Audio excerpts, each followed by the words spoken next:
मोहम्मद कलीम ने 3 हिंदुओं का धर्म बदलवाने की कोशिश की। रैन बसेरे के कर्मचारियों पर कलीम ने दबाव बनाया। ये आरोप लगा है धर्म बदलने के लिए नौकरी, पैसे और शादी का झांसा दिया गया। शिकायत मिलने पर पुलिस ने कलीम को अरेस्ट कर लिया है। ये 3 अहम तस्वीरें इसी खबर से जुड़ी आपके सामने हैं। रैन बसेरे में क्या धर्मांतरण का कोई गैंग ऑपरेट कर रहा था? नौकरी, पैसे और शादी का लालच दिया गया है तमाम लोगों को। जिहादी गैंग की विदेशी फंडिंग का भी शक है। ये जानकारी भी सामने आ रही। और देखिए TV9 भारतवर्ष पर सुरजीत का बड़ा बयान हम आपको दिखाने जा रहे हैं। मोहम्मद कलीम मदरसे की पर्चियां लेकर आता था, यह कहा है सुरजीत ने।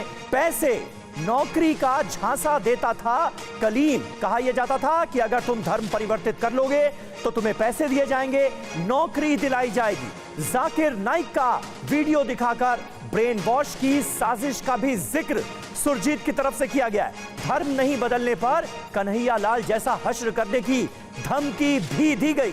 सुनिए। आपसे कब मिला मोहम्मद कलीम? करीब 1.5-2 साल पहले मिला और वो मेरे ऊपर दबाव बना रहा था। वो यहीं रहता है? कहाँ रहता है? कलीम कहाँ रहता है मुझे पता नहीं है। वो मैं कहीं और रहता था, वहाँ से मेरे पास मिलने आता था। तो काफ़ी बंदे लेके, बहुत बड़ा चेन है इनके। तो ये चेन है, तो मैंने कंप्लेन किया डीसी साहब को, एसीपी साहब को भी कंप्लेन किया हमने। उसके बाद उनका अरेस्ट हो गया। वो जाकिर नायक का भी वीडियो दिखाता था और डराता था, धमकाता था। फिर बोलता था यदि धर्म परिवर्तन नहीं करते हो, जैसा कन्हैया का राजस्थान में कन्हैया का तरह जैसा हाल हुआ, ऐसा तुम्हारा भी सर कलम कर दिया जाएगा। तो मैं मर जाऊंगा, धर्म नहीं बदल सकता, मैं ये कहा उनको। क्या यहाँ रोजाना उसका आना होता था या कभी कभी आता कैसे था? किसी काम से आता था? क्या करने यहाँ आता? वो मदरसा का कलेक्शन करते थे। काफ़ी मदरसाओं का पर्ची है उनके पास, कलेक्शन करते थे और काफ़ी बंदों का वो धर्मांतरण किया हुआ है। हमारे पास तो एविडेंस भी है उसके। और मैं पीएमओ को भी दे चुका हूँ, गृह मंत्री को भी दे चुका हूँ। हमने लेटर ऊपर राष्ट्रपति, उपराष्ट्रपति को भी दे चुका हूँ, प्लस एनआईए को भी दे चुका हूँ, जो इनके ऊपर जांच हो और जांच करके इनको और इनकी रैकेट को पकड़ा जाए। पहले रैकेट पकड़ा जाए, उसके बाद उनको जेल भेजा जाए। तो उसके बारे में डीसीपी साहब ने, एसीपी साहब ने सारा कुछ देखे, उसके बाद उनको जेल भेज दिया गया। कौन सी मदरसे की पर्ची? कौन सी?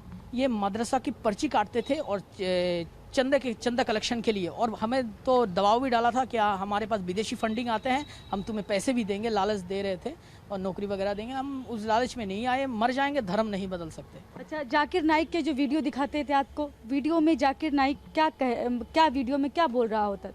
वो कहता है इस्लामिक कंट्री बनाने का, ये इस्लामिक कंट्री बने भारत। और साथ में वीडियो ऐसे दिखाता था जाकिर नाइक का 5 टाइम नमाज पढ़ना, ये सब दिखाता था सारा वीडियो। वो यूट्यूब में ब्रेन वॉश करता था। हम उस पर लालच में नहीं आए और हम जानते थे हम हिंदू हैं, हिंदू ही रहेंगे, मरते दम तक मर जाएंगे, सर कलम हो जाएगा, हम हिंदू ही रहेंगे। उसने कभी हिंदू धर्म के खिलाफ भी बात करता था आपसे कि आप इस्लाम में आइए और हिंदू धर्म में जो चीज़ें आपको तमाम बुराइयां, टिप्पणियां भी करता था? हाँ बिल्कुल, हिंदू धर्म के बारे में हर कुछ बोलता था। देवी देवताओं को नहीं मानना चाहिए, आप अल्लाह को मानिए, 5 टाइम नमाज पढ़िए, आपका बहुत कुछ होगा, भला होगा, ये होगा, वो होगा, सारा कुछ करते थे वो। रैन बसेरों में ही ज़्यादा जाता था? हाँ, रैन बसेरों में ज़्यादा जाता था और धर्म परिवर्तन करने के लिए, और बहुत सारी जगह जाता था वो। काफ़ी कहते थे जब मैं बहुत सारी जगह, मैं मध्य प्रदेश भी गया, राजस्थान भी गया, हर जगह मैं करता था इस काम को। तो देखा आपने ये शख्स किस तरह से मोहम्मद कलीम नाम के इस इंसान पर बहुत गंभीर आरोप लगा रहा है। ये मोहम्मद कलीम की तस्वीर भी हम आपको दिखा रहे हैं, जिसे दिल्ली पुलिस ने अब गिरफ्तार कर लिया है। जिस रैन बसेरे में धर्मांतरण की कोशिश की गई, वहां से TV9 की रिपोर्टर शालिनी वाजपेयी ने हमें एक रिपोर्ट भेजी है। वो रिपोर्ट आपको दिखाते हैं पहले। और शालिनी वाजपेयी इस वक्त हमारे साथ लाइव कनेक्ट भी हो चुकी हैं, फिर उनसे बात करेंगे, लेकिन पहले उनकी रिपोर्ट।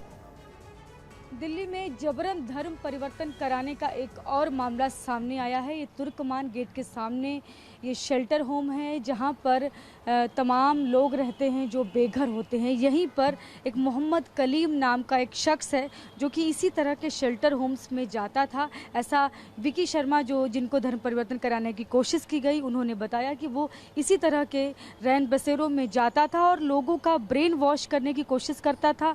उनको जाकिर नाइक के वीडियो दिखाता था और उनको नौकरी का लालच देता था और ये पैसे का लालच देता था। और फिर भी अगर नहीं लोग मानते थे, तब फिर उनको फर्जी मुकदमे में फंसाने की भी कोशिश की उसने और परेशान भी किया, ये विक्की शर्मा का कहना है कि और जो अभी जो चांदनी महल पुलिस स्टेशन में जो मुकदमा दर्ज हुआ है उसके जो मुख्य शिकायतकर्ता हैं वो हैं संदीप सागर। संदीप सागर भी रैन बसेरे के केयर टेकर हैं और विक्की शर्मा जो हैं वो इसी रैन बसेरे में कर्मचारी हैं और यहीं पर सुजीत रहता है। तो एक जो शिकायत हुई है संदीप सागर की तरफ से, उसमें सुजीत और विक्की शर्मा ने बताया है कि किस तरह से उनको जबरदस्ती धर्म परिवर्तन कराने की कोशिश की कलीम ने। और आइए आपको सीधे दिल्ली के तुर्कमान गेट लिए चलते हैं। शालिनी वाजपेयी वहां से हमारे साथ मौजूद हैं। शालिनी, गंभीर आरोप हैं, 3 लोग इस बात का जिक्र करते हुए नजर आ रहे हैं, आरोप लगाते हुए नजर आ रहे हैं कि उनका धर्म परिवर्तन करने की कोशिश की मोहम्मद कलीम नाम के शख्स ने। यह शख्स अब दिल्ली पुलिस की गिरफ्त में है। पुलिस क्या कह रही है, इन्वेस्टिगेशन कहां तक पहुंची है, क्या जानकारी निकलकर सामने आई? देखिए, पुलिस यहाँ पर लगातार आ रही है, छानबीन कर रही है। जो आश्रय गृह जो है ये रैन बसेरा है, ये तुर्कमान गेट के सामने है और यहीं पर जो केयर टेकर हैं विक्की शर्मा वो भी हमारे साथ हैं और दिल्ली पुलिस की जो टीम है वो लगातार आ रही है, यहाँ पर बातचीत भी कर रही है सबसे और ये जानने की कोशिश कर रही है कि वो आखिर शख्स, उसका मकसद क्या था, टारगेट उसके रैन बसेरा की ही क्यों थे, क्यों रैन बसेरे में बेघर लोगों को जाकर परेशान करना, उन पर धर्म परिवर्तन का दबाव बनाना, क्यों ये कर रहा था। विक्की शर्मा खुद बताएंगे और बड़ा खुलासा खुद विक्की शर्मा करेंगे कि आप बता रहे थे कि एक शख्स को और उसने बाकायदा धर्म परिवर्तन करा दिया है, उसका भी आप जिक्र कर रहे थे। एक शख्स का धर्म परिवर्तन करवाया है लेकिन वो रैन बसेरे में नहीं कराया है, वो बाहर कराया और नहीं वो रैन बसेरे में रहता था।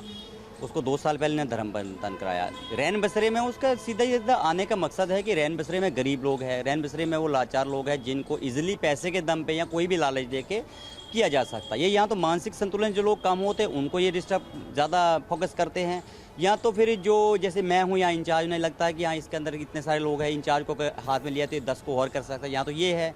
या तो फिर इनका ऑप्शन ये होता है कि भाई अपने पास लालच दो, बुढ़ापा हो या कुछ हो, लालच दो लड़की का, लालच दो प्रॉपर्टी का, जॉब का, तो वो करेंगे। बात हूरों की बात हो रही थी कि हूरे आपको हम कह रहे थे शादी करा देंगे, हूरे मिलेंगे, इस तरह की बात कर रहे थे आप? कह रहे थे हम आपको लड़की देंगे, लड़की से शादी कराएंगे, खूबसूरत लड़की से, और इस जन्म में तो आपको ये मिलेगा, अगले जन्म में आपको 72 हूरें मिलेंगी।